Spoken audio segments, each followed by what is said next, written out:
Well, I think that Gold was playing with fire. The Trump administration, no fan of having any Bloomberg reporters covering its campaign. Now that Michael Bloomberg has entered the race, Michael Bloomberg himself, the former New York mayor, a multi-billionaire, as you know, entered the race as an alternative, a more moderate alternative to the president. But again, in trying to tell his news organization not to do any exposés on me or my Democratic colleagues, he might have compounded the problem. To Mediatech Capital Partners managing partner, Porter Bibb, a media industry icon, covering these developments. What do you make of this back and forth here?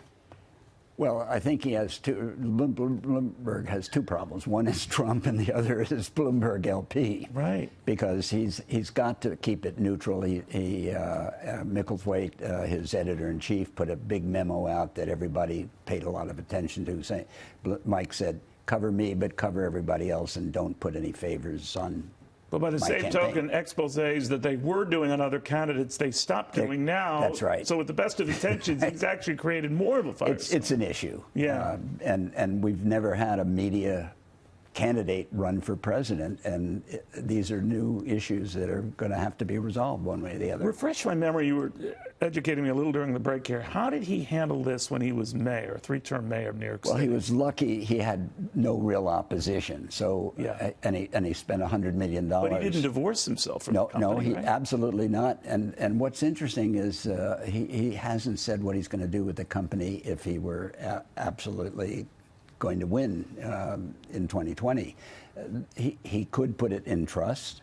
He could divorce himself. I've heard some crazy rumors that, he's going to sell it between now and next November, but right. That's not going to happen. This is going outside your purview, but just curious, he has a lot of money.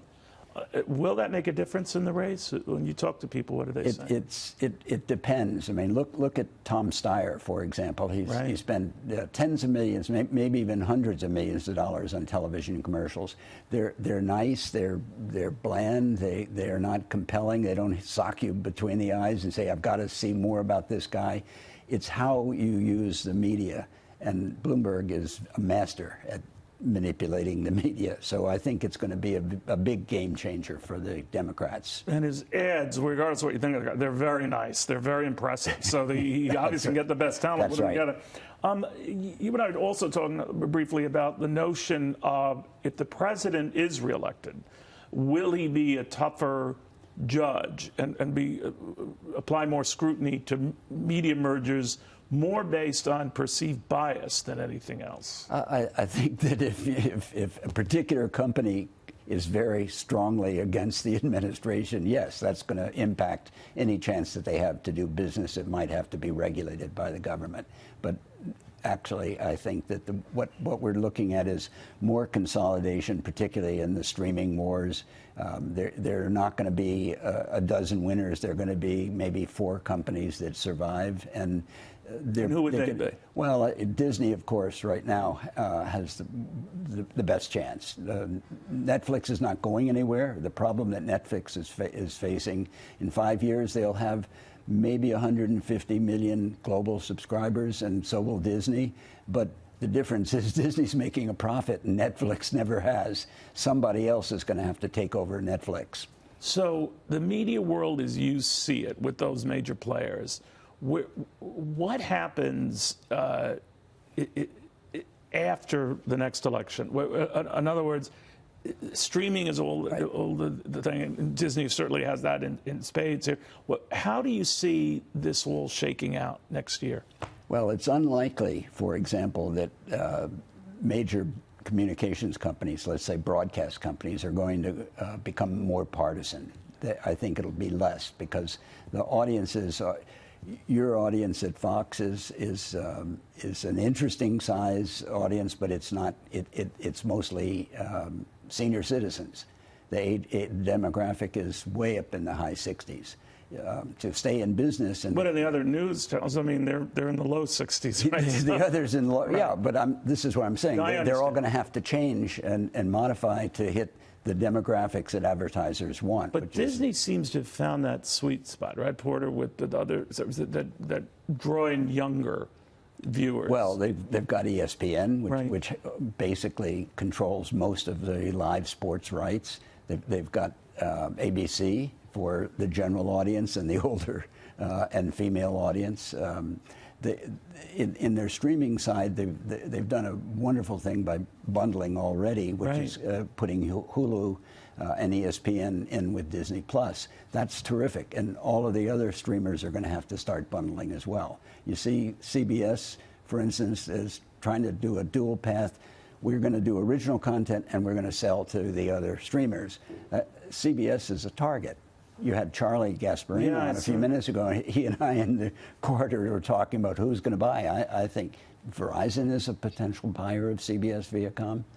So most people don't pay attention to Microsoft. But Microsoft has 90 million Xbox users with games, video games. Oh, that's interesting. No TV content, no movies, no anything else, just those games. They've got to monetize. What about Amazon, Japan? I'm thinking about companies that sit on a lot of cash. Apple, sitting on a lot of cash. What do they do with that? Well, Apple needs content, and they've started to ramp up and put out all kinds of Could you see them buying a Netflix?